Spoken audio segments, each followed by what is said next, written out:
Have you ever had a day where everything was going great until someone said something that threw you off completely? Maybe it was a rude comment, a dismissive glance, or an unexpected criticism. Suddenly, your mood shifted, your energy dropped, and you found yourself caught in a storm you never intended to enter.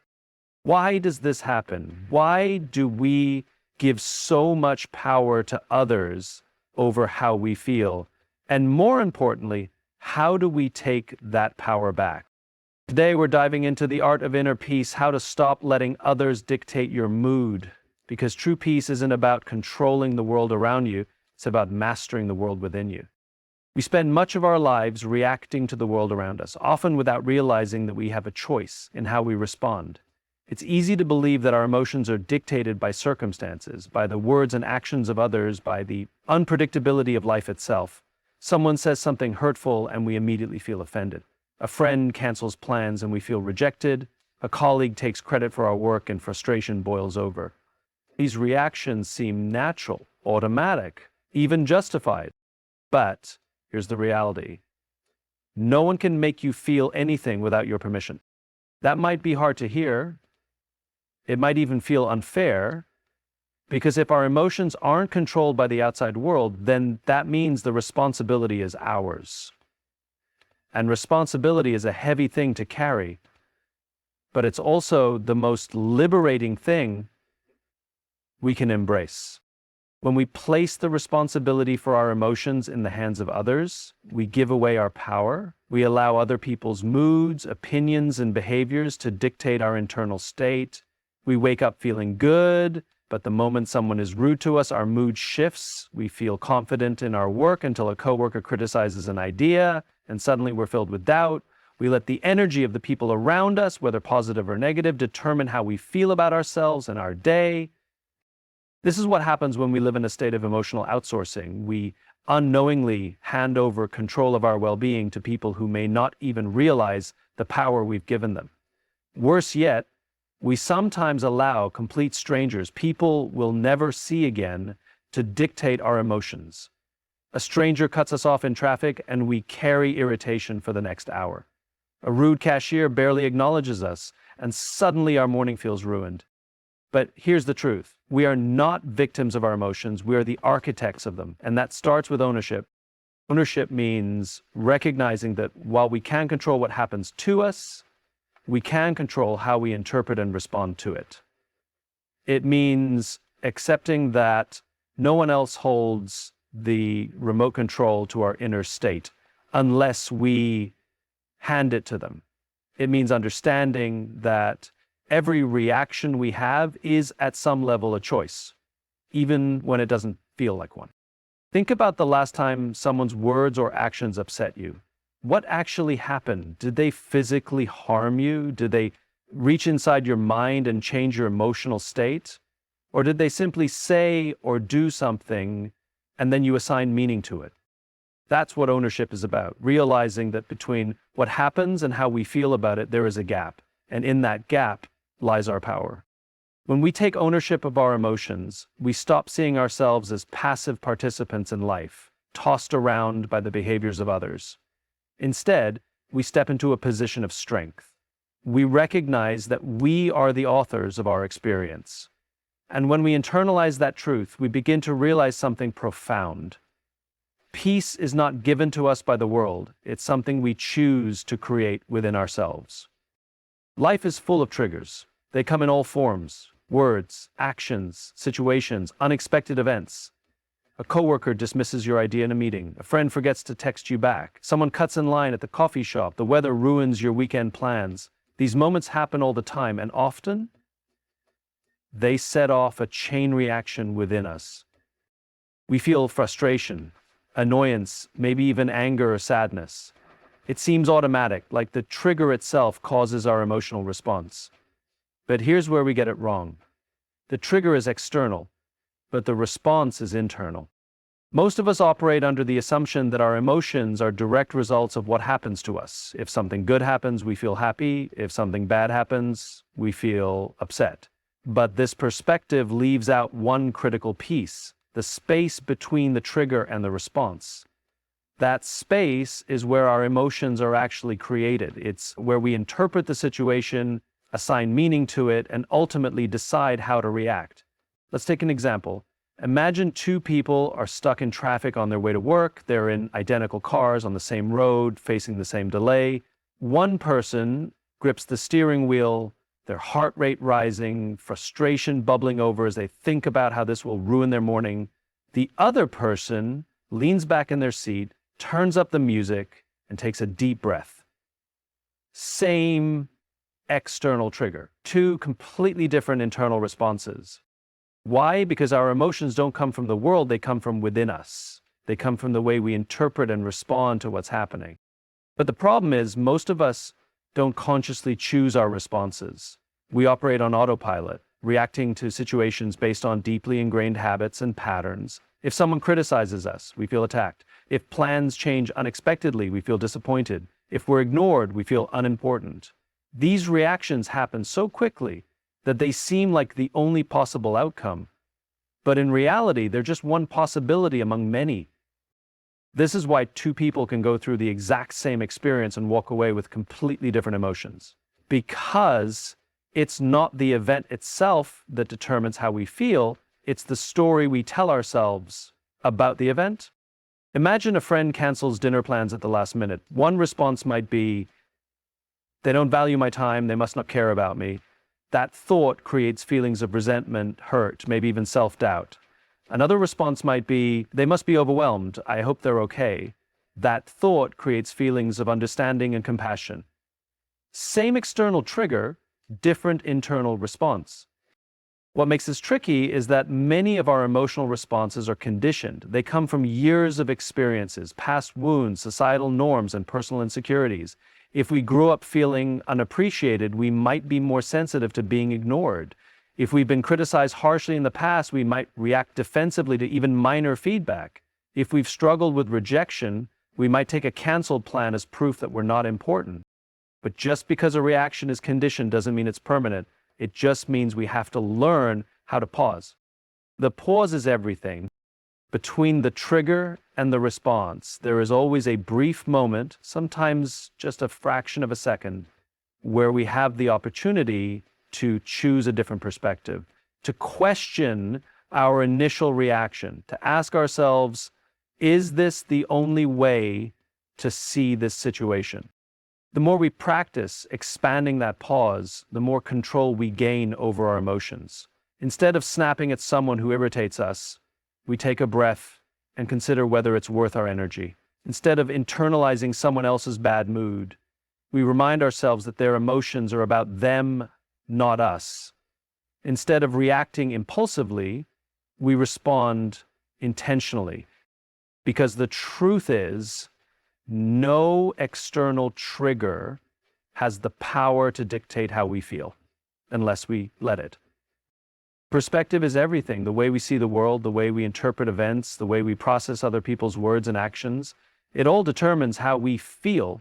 And yet, most of us don't realize that perspective isn't fixed. It's not something that just is, it's something we create, often without realizing it.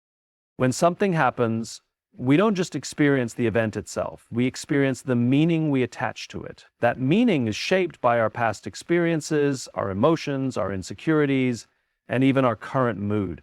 But what if the way we initially interpret something isn't the only way? What if, instead of reacting based on old patterns, we could change the way we see things? This is the power of reframing. Imagine you're walking down the street and someone bumps into you without apologizing. Your first reaction might be irritation, maybe even anger. How rude, how inconsiderate. You feel disrespected, like your presence wasn't acknowledged. That frustration lingers and suddenly your mood shifts. But what if, instead of assuming disrespect, you considered a different story? What if that person was lost in thought, dealing with a personal crisis? What if they had just received terrible news? What if their mind was somewhere far away and it had nothing to do with you? Same situation, different interpretation, different emotional response. The power of reframing isn't about ignoring reality or pretending things are better than they are. It's about recognizing that our first interpretation isn't always the most accurate or the most helpful. It's about choosing a perspective that serves us rather than one that works against us. Think about the last time you received criticism. Maybe it was from a boss, a coworker, or even a friend. Most of us instinctively take criticism as an attack. They don't appreciate my work. They don't respect me. They think I'm not good enough. But what if the criticism wasn't meant to tear you down? What if it was an opportunity to grow? What if, instead of seeing it as proof of failure, you saw it as a chance to improve? What if the feedback wasn't personal at all, but simply information? Reframing allows us to take control of how we experience life. It helps us step back and ask, is there another way to see this? Because most of the time, there is. This shift in perspective is especially important when it comes to how we interpret other people's actions. So often, we assume the worst. A friend doesn't text back and we assume they're ignoring us. A colleague is short with us and we assume they're upset with us. Someone doesn't invite us to an event and we assume they don't value our presence. But what if we're wrong? What if our assumptions are just that, assumptions? What if the friend who didn't text back was just overwhelmed with work? What if the colleague was dealing with personal stress that had nothing to do with us? What if the lack of an invitation wasn't a reflection of our worth, but simply an oversight or logistical issue? The way we frame situations determines how much unnecessary suffering we carry. When we assume negative intent, we create stress, frustration, and hurt that may not even be real. But when we step back and challenge those assumptions, we free ourselves from emotional burdens that were never ours to hold. Reframing doesn't mean denying our emotions. It doesn't mean pretending that things don't hurt or that challenges don't exist. It simply means questioning whether our first reaction is the only possible reaction. It means asking whether a different perspective might serve us better. Because in the end, the way we see things isn't dictated by the world, it's shaped by the way we choose to look at it. And that choice is always ours. Most people approach their emotions as if they're playing a game with a finish line, a challenge they can eventually win if they just do the right things. If they meditate enough, journal consistently, read the right books, and practice enough self-awareness, they believe that one day they'll wake up and nothing will bother them anymore. They'll have achieved emotional mastery. They'll finally be unshakable. But that's not how it works. Emotional resilience isn't a game with an endpoint. It's an infinite game, one that never ends, one that we must continuously learn, adapt to, and engage with for the rest of our lives. Because no matter how much inner work we do, life will always present us with new challenges, new triggers, and new situations that test our ability to remain grounded. The goal isn't to eliminate difficulty, it's to build the capacity to move through it without losing ourselves in the process. Resilience isn't about never feeling negative emotions. It's not about suppressing frustration, sadness, or disappointment. It's about learning how to experience those emotions without being controlled by them. It's about developing the ability to sit with discomfort without letting it dictate our actions or shape our identity. It's about recognizing that emotions are temporary, but the way we handle them determines their impact on our lives. The challenge, though, is that we live in a world that constantly tests our ability to stay emotionally grounded. Every day, we encounter situations that have the potential to throw us off balance. Stress at work, misunderstandings in relationships, unexpected setbacks, harsh criticism, rejection, uncertainty. And when these moments happen, our immediate instinct is often to react emotionally, to seek comfort, to blame, to escape, or to shut down. But resilience isn't built in moments of ease. It's built in moments of difficulty. It's built when we choose to pause instead of react, when we choose to breathe instead of explode, when we choose to step back and observe our emotions rather than be consumed by them. Every time we do this, we strengthen the muscle of emotional resilience. One of the biggest obstacles to emotional resilience is the belief that once we've made progress, we shouldn't struggle anymore. We think, I've worked so hard on my mindset. Why am I still getting triggered? Why does this still bother me? Why do I still feel overwhelmed? But progressiveness is linear. There will be moments when we feel completely in control of our emotions, and then there will be moments when an unexpected situation shakes us. This doesn't mean we failed. It doesn't mean we're back to square one. It means we're human. Growth doesn't mean eliminating emotional struggles. It means navigating them with more awareness and control than we once had. It's also important to recognize that resilience isn't something we wake up with one day. It's built through consistent practice. Just like physical strength isn't developed by going to the gym once, emotional resilience isn't built by handling one difficult situation well. It's a process that requires repetition, patience, and self-compassion. The more we practice emotional control in small moments, choosing to let go of a minor annoyance, reframing a negative thought, stepping back from an argument before it escalates, the stronger we become when faced with bigger challenges. But one of the hardest parts of emotional resilience is resisting the temptation to play the short game. The short game is all about immediate relief. It's reacting out of anger because it feels good in the moment. It's avoiding a difficult conversation to escape discomfort. It's blaming someone else instead of taking responsibility for our own emotions. But the short game never leads to long-term peace. It keeps us stuck in cycles of emotional reactivity, always at the mercy of whatever happens around us. The long game, however, is different. The long game requires patience. It requires us to choose growth over comfort, to sit with discomfort instead of numbing it, to pause when we want to react, to reframe when we want to dwell, to let go when we want to cling. The long game requires us to build resilience over time, knowing that true emotional mastery isn't about being unaffected by life, but about being unshaken by it. Inner stability is not something we wake up with. It's something we cultivate through intentional practice. It's the ability to remain grounded when the world around us feels chaotic, to stay centered when people or situations try to pull us in different directions, and to navigate emotional turbulence without losing ourselves in it. But achieving inner stability isn't about eliminating challenges or avoiding discomfort. It's about building the tools to handle them with clarity and control. It's about developing daily habits that strengthen our emotional resilience, allowing us to remain steady no matter what external circumstances arise. Here are some practical strategies to cultivate inner stability. One of the simplest yet most powerful ways to build inner stability is to pause before reacting. When something triggers an emotional response, our instinct is often to react immediately, to fire back a defensive comment, to dwell on an insult, to lash out in frustration. But these reactions are rarely productive.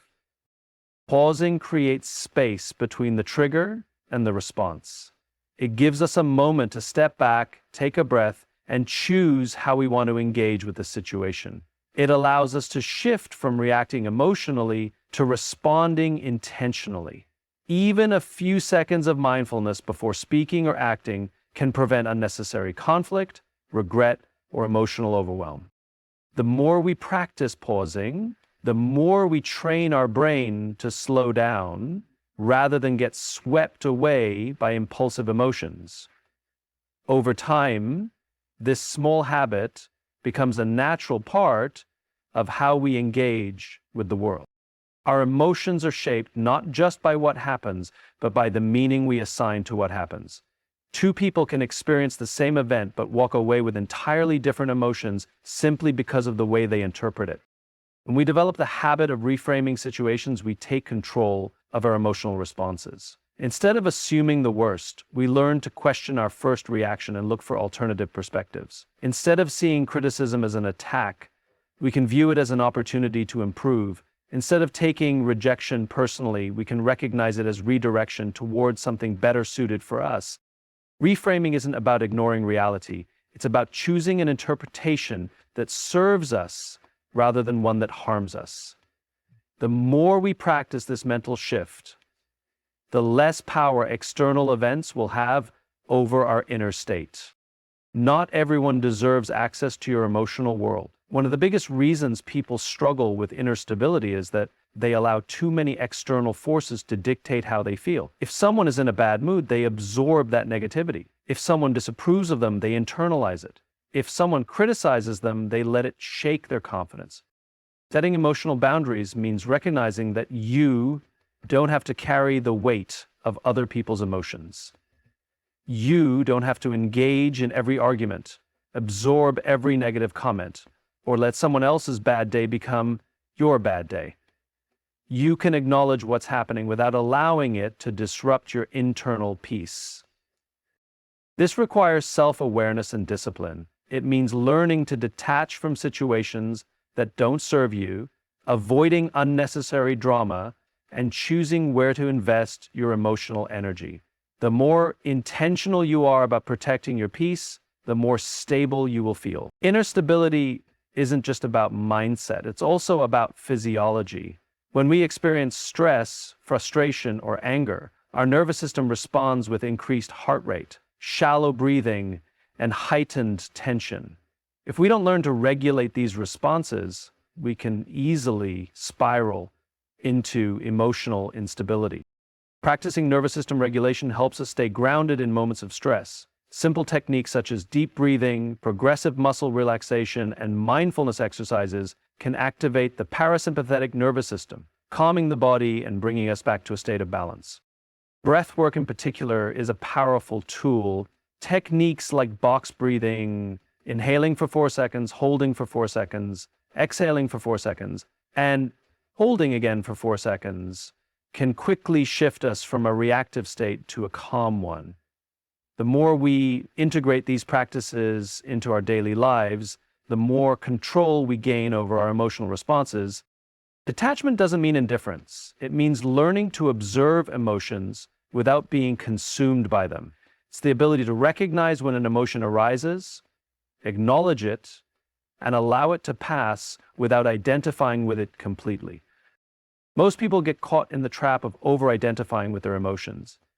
They don't just feel sad, they become sadness.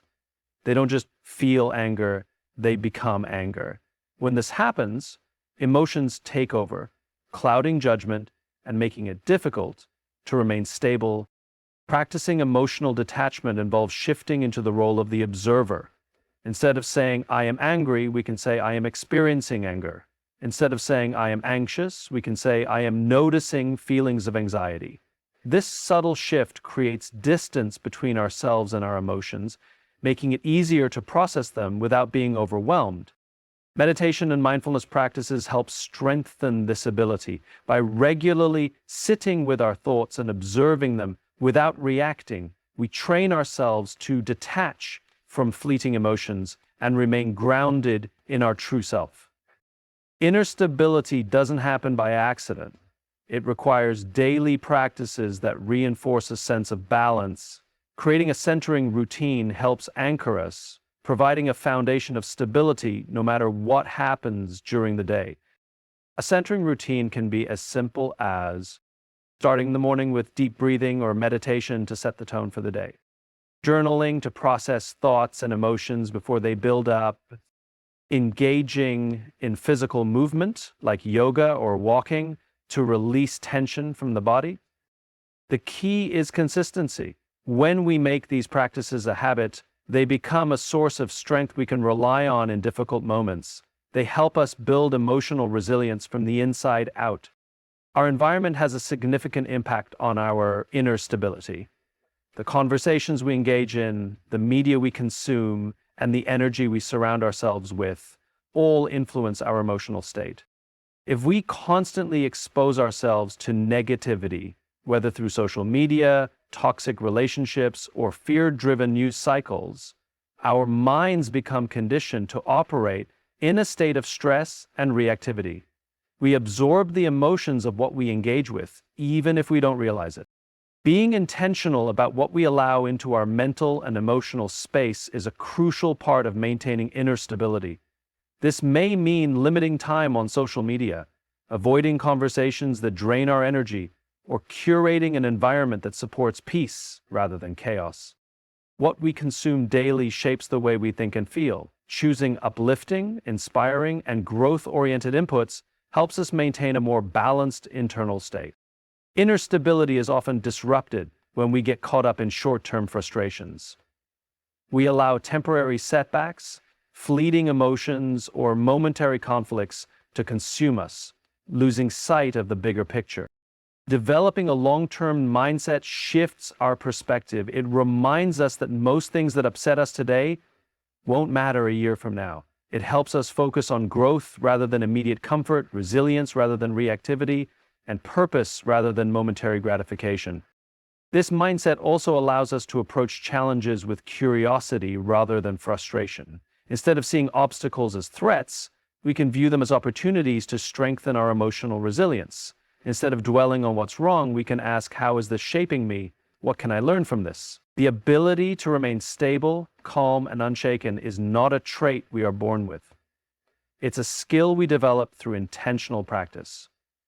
It's built in the moments when we pause before reacting, when we reframe situations instead of assuming the worst, when we set boundaries instead of absorbing negativity, and when we choose long-term resilience over short-term emotional release. The reality is, the world will never stop testing us. There will always be delays, disappointments, misunderstandings, and moments of uncertainty. People will be rude, plans will fall apart, and unexpected challenges will arise, but every single one of these moments gives us a choice: to be controlled by external forces or to take ownership of our internal world. And that's the real secret to inner peace. It's not found in perfect circumstances, but in the power we have to navigate any circumstance with clarity, strength, and emotional stability. Because when we master ourselves, the outside world loses its grip on our mood, our peace, and our happiness. That is the art of inner peace, and it's a lifelong practice worth mastering